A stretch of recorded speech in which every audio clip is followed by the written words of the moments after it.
9월 19일 살아계신 하나님의 말씀 마태복음 7장 16절부터 20절 말씀을 가지고 그들의 열매로 알리라 라는 제 말씀드립니다. 만물에는 법칙이 있고 세상사에는 원리가 있습니다. 옛말에 그런 말 있잖아요. 콩 심은 데 콩 나고 팥 심은 데 팥 난다. 그런 말 있죠. 그게 그 말이겠습니다만은 백인끼리 결혼했는데 글쎄 흑인 혼혈아가 태어났다면 그건 아마 시험관 아기이거나 아니면 다른 집 아이와 바뀌었을 거라는 거죠. 근데 우리의 인생을 보면 가끔 그런 엉뚱한 열매를 맺게 돼가지고 하나님께서 아주 영문을 몰라 하시는 경우가 있지요. 이사야 5장 2절 4절에 보니까 땅을 파서 돌을 제하고 극상품 포도나무를 심었는데 글쎄 그 중에 망대를 세웠고 또 간에 술틀도 파고 좋은 포도 맺기를 바랬더니 글쎄 들포도를 맺었구나. 예루살렘 주인과 유다 사람들아 내가 너희 구하노니 이제 나와 내 포도원사에서 너희들이 한번 사리를 한번 판단해봐라. 내가 내 포도원을 위해서 행한 것 외에 무엇을 더할 거 있으랴. 내가 그만큼 했지 않냐. 근데 내가 좋은 포도 맺기를 기다렸는데 들포도를 맺는 것은 도대체 어찌된 까닭인고? 이렇게 의문을 지게 하나. 도대체 너희들은 어떤 존재들이냐 이거예요.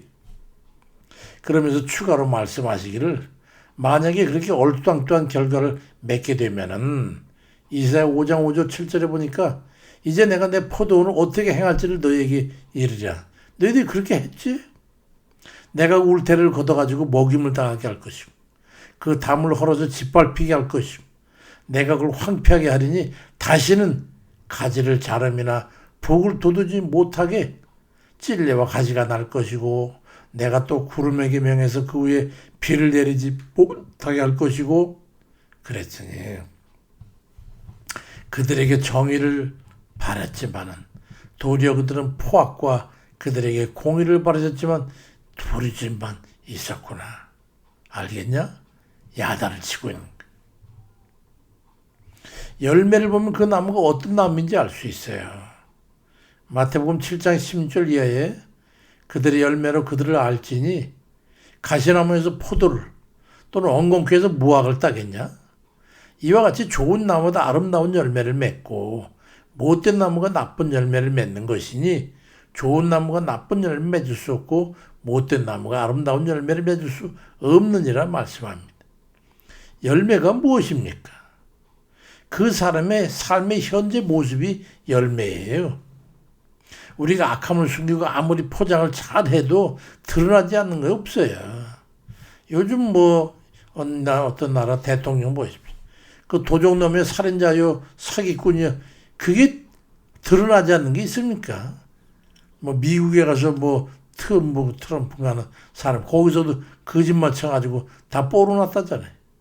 그 사람 마음속에 있는 은연중에 나타나는 거예요. 맨날 거짓말 치다 보니까 습관적으로 거짓말 치는 거예요. 결국 그 결과를 따라서 열매를 따먹게 되는 거예요. 요즘 우리나라의 정치권 한번 보면요. 믿을 게 없어요. 믿을 게. 모두 다 거짓말이래. 이날까지 지은 가증스러운 죄를 감추고 숨기기 위해서 거짓말 흉계를 꾸며가 정권을 탈취하고 온갖 수단과 방법을 가리지 않고 악을 저지르고 해가지고 전직 대통령 감옥에 가도 언론을 장악해서 국민의 눈과 귀를 막고 입법, 사법, 행정부 다까지 장악해가지고 사리사욕을 채우기 위해서 악유하고 있잖아요. 우리나라를 공격하고 망하게 했던 공산주의가 들러붙어가지고 이거는 간음이잖아요. 간음. 우리나라를 위해서 8만 명이나 사람을 죽이고 수십만 명이 여기에 참여해가지고 이 나라를 지켜준 그들은 대적을 하고 이게 도대체 어디서 배워먹던 버르장머리란 말입니까? 그렇지만 그런 거짓과 악행이 얼마나 할 것 같아요? 하루를 손으로 가릴 수는 있겠지만 그럴서는 안 되는 거죠. 그들의 거짓과 악행이 곧 드러나고 있어요. 디모데전서 5장 25절에도 선행도 밝히 드러나고 그렇지 아니한 것도 숨길 수 없느니라 말씀하고 있어요. 선한 마음에는 선한 열매가 나고 악을 품은 사람은 악한 열매를 맺을 수가 없는 거예요. 폭행하고 성폭행, 살인하고 그 사람 옆에 누구든지 있으면 조금만 되면 죽는. 도대체 그게 어찌된 일입니까 그게. 그 사람이 살아가는 모습 보면 그 사람이 어떤 마음 가치를 가지고 사는 사람인지 알 수 있는 거잖아요. 좋은 열매를 맺지 못하면 나무를 베어내가지고 땔감으로나 사용하게 되는 거예요. 마태복음 7장 19절에도 아름다운 열매를 맺지 아니하는 나무마다 찢겨 불에 던져지는지라 말씀하잖아요. 주님 말씀이 어긋나는 게 있어요. 이날에도 곧 악의 종말이 다가오고 있습니다. 하나님 백성들이 기도하고 있고 의로운 이들에 의해서 주문 야욕들이 하나둘 드러나면 그러면서 초벌의 칼날에 찍힐 때가 다가오네. 단두대의 칼날이 시퍼렇게 살아있어. 심은 대로 거두게 될 겁니다. 우리의 운명도 다르지 않은 거예요. 지옥 권세 아래 들어가는지 천국에 들어가는지에 대한 것은 그 사람이 어떤 마음과 가치를 가지고 살아가느냐는 것에 대한 인과응보로 주어지는 거잖아요. 마태복음 7장 20절에도 그러므로 그들의 열매로 그들을 알리라고 말씀합니다. 그들의 열매는 현재 그들의 모습일 수 있지만은 나아가서 그들이 장차 처하게 될 처벌의 결과가 될 수 있거든요. 그것도 열매잖아요.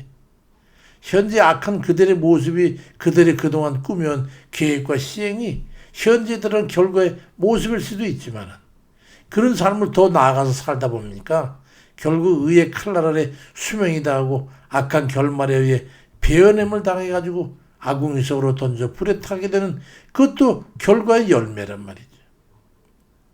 모든 인생은 자신이 심어서 생장된 그 열매를 먹게 되는 거예요. 심은 대로 거둔다고 하잖아요. 갈라디 6장 7절에 속이지 말아라. 하나님은 만월이 여김받자. 만월이라는 것은 없인 여김받지 않단 말이에요. 사람이 무엇으로 심든지 그대로 거두려. 사람이 하나님 앞에 악을 심으면 악을 거두게 되는 거잖아요. 그게 하나님의 공인데 우리가 착한 일을 심었으면 착한 열매를 맺고 악과 불의와 거짓과 흉계와 악을 심었으면 악을 거두게 되는 게 하나님의 공이에요. 그게 심판입니다. 착하고 선한 열매를 맺는 이들이 되시길 바랍니다. 그 사람의 삶의 형태는 그 사람의 얼굴인 셈이거든요. 그래서 그 사람의 행태를 보면 그 사람의 정체를 알 수 있는 거예요. 무엇을 올 가치로 두고 사는 사람인지 어떤 마음으로 남을 대하는 사람인지 동정심인 사람인지 표독하고 잔인한 사람인지를 알 수 있는 거예요. 그래서 빌립보 2장 5절에 너희 안에 이 마음을 품으라. 곧 그리스도 예수의 마음이라고 말씀합니다. 그리스도의 마음을 품고 산다면 당연히 예수의 가르침을 따라서 예수가 옳다고 하는 그 의로운 그 삶을 살지 않겠어요? 그래서 로마서 13장 14절에 오직 주 예수 그리스도로 옷 입고 정욕을 위하여 육신의 일을 도모하지 말라고 말씀합니다. 그런데 더 고무적인 것은요. 이런 선한 열매를 맺는 남은 더욱 큰 열매를 맺도록 하기 위해서 하나님께서 더해 주신다는 거예요. 그러니까 다다익선이죠. 다다익선. 요한복음 15장 16절에 너희가 나를 택한 것이 아니요 내가 너희를 택하 세웠는데 그 이유는 뭐냐면 이는 너희로 가서 과실을 맺게 하고 또 너희 과실이 항상 있게 해서 내 이름으로 아버지께 무엇을 구하든지 다 받게 하려 함이라고 말씀합니다. 우리 주님의 이름으로 계속 열매 맺는 사람들은요 더 큰 열매를 맺도록 하나님께서 그렇게 조성해 주신다는 거죠. 이 얼마나 감사한 일입니까? 우리 오늘의 삶은 지나온 날에 대한 보상과 같이 우리에게 주어진 거예요. 지금까지 어떻게든 하나님께서 살아보려고 했더니 하나님께서 예상치도 않은 자금까지 채워주시는 지금까지 살아낸 삶에 대한 상급처럼 주어진 기쁨과 감사의 열매인 거예요. 그러니 오늘을 잘 살아가는 것은 하나님의 은혜로운 내일을 은혜로 받을 수 있는 발판이 되는 거잖아요. 날이 갈수록 더욱더 하나님 보좌 앞에 더 가까이 나가는 그런 아버지 보시기에 합당한 그런 삶을 살아서 복에 복을 더하는 그런 모든 이들 다 되시길 주의 이름으로 축원드립니다. 아버지, 의와 불의를 구분해 주세요. 불의한 것을 심어서 불의한 열매를 맺고 의를 심어서 의를 거두는 마땅히 아버지 말씀대로 심은 대로 거두는 아버지 뜻이 이루어지는 세상 되게 도와주옵소서. 예수 그리스도 이름으로 기도드립니다. 아멘입니다.